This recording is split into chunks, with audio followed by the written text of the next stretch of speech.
দর্শক, একটা গুরুত্বপূর্ণ অধ্যায় বাংলাদেশে, সেটি মিনি পার্লামেন্ট ডাকসুতে ভোট গণনা চলছে ঠিক এই মুহূর্তে আপনাদের সামনে যখন 7টা 14 মিনিটে কথা বলছি। কিন্তু মানে আমার কাছে কিন্তু ভালো লাগেনি, কারণ ছাত্র দলের যারা আবিদ তারা বলছেন কারচুপির কথা, তারপরে বাকের মজুমদার তিনি বোধহয় বৈষম্য বিরোধী, তারাও বলছেন। আবার দেখছি যে ছাত্র দলের সভাপতি বলছেন বিশ্ববিদ্যালয়ের চারপাশে জামাত শিবিরের অবস্থান। তারপরে আরো খবর একটার পর একটা দেখছি যে ভোট কারচুপির অভিযোগ এনে ডাকসুর নির্বাচন বর্জন করলো স্বতন্ত্র ভিপি প্রার্থী তাহমিনা। উপাচার্যের কাছে ডাকসুর নির্বাচনে কারচুপির অভিযোগ জানালো ছাত্রদল। ভোট গ্রহণ শেষে শিবির সমর্থিত প্যানেল তারা সংবাদ সম্মেলন করছে। সবাই এক পক্ষ আরেক পক্ষের বিরুদ্ধে বলছে, কিন্তু যেটা বলছে বিশেষ কোনো দলকে সুবিধা দেয়নি। ঢাকা বিশ্ববিদ্যালয়ের ভিসি বলছেন যে ভোটে কারচুপি হয়নি, সুষ্ঠু করতে সর্বোচ্চ চেষ্টা ছিল। আমি একেবারে কোট করে এই জন্য টিভি দিকে স্ক্রিনের দিকে তাকিয়ে আমি যে যা বলেছে সেটাই আমি বলছি। এটা ভালো লাগেনি। আমি বারবার বলছি যে এই ডাকসুর নির্বাচনটা কি শেষ নির্বাচন? এরপরে কি আর নির্বাচন হবে না? আরো তো নির্বাচন হবে। আর সবচেয়ে বড় কথা হলো এই নির্বাচনটা হলো বোঝা দরকার যে এটা একটা রাজনৈতিক নির্বাচনও বটে।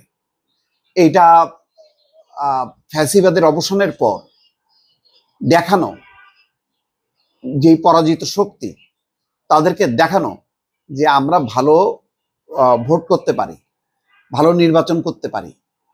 তো সেই জায়গায় এই ফ্যাসিবাদ বিরোধী যে শক্তি যারা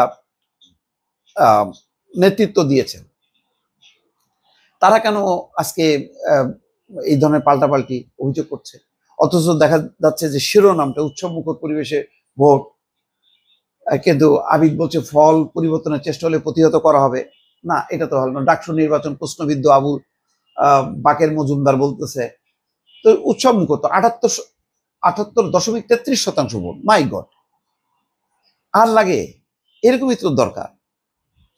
একটা ভালো জিনিস শুরু হচ্ছে, তাও একটা রাজনৈতিক পট পরিবর্তনের পর অন্তর্বর্তী সরকারের এখন ক্ষমতায়, তার তো কোনো দল নেই। এমন না যে এখন ক্ষমতায় জামাত আছে বা বিএনপি আছে। তাতে যদি এরকম উত্তেজনা ছড়ানো হয়, তাহলে তো দিল্লিতে যিনি বসে আছেন উনি তো হাসবেন, আর ওনার সহচররা তো বিভিন্ন জায়গায় আছে, আমেরিকা আছে, কানাডায় আছে, লন্ডনে আছে, সব বসে হাসতে থাকবে এবং এইগুলি নিয়ে টিপ্পনি কাটতে থাকবে। না, এটা ভালো লাগলো না। আমি বলবো যে একটা ভালো নির্বাচন করা এবং জয় পরাজয় মেনে নেওয়ার মতন মানসিকতাটা দেখানোর মধ্য দিয়ে বলা যে ইয়াস, আমরা গণতন্ত্র মানি, এইটা প্রমাণ করার দরকার।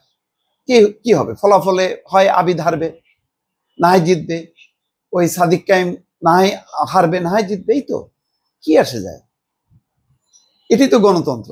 গণতন্ত্রে এক দল জিতবে, এক দল হারবে, কিন্তু সবাই সেটাকে মেনে নেবে এবং তারপর আবার আস্থা অর্জনের জন্য সে চেষ্টা করবে 1 বছর পর। এটা তো এমন না যে 5 বছর অপেক্ষা করতে হবে। দুঃখ পেলাম এখনকার তবে আশা করি যে বিশ্ববিদ্যালয় কর্তৃপক্ষ, আইন শৃঙ্খলা সবাই যদি মূল শক্তি, এবং সবচেয়ে বড় কথা হলো সাধারণ ছাত্রীরা যদি একাত্ম থাকে, তাহলে এটার কোনো অপ্রীতিকর পরিস্থিতি হবে না বলে আমার দৃঢ় বিশ্বাস। দর্শক, ভালো থাকবেন। আল্লাহ হাফেজ।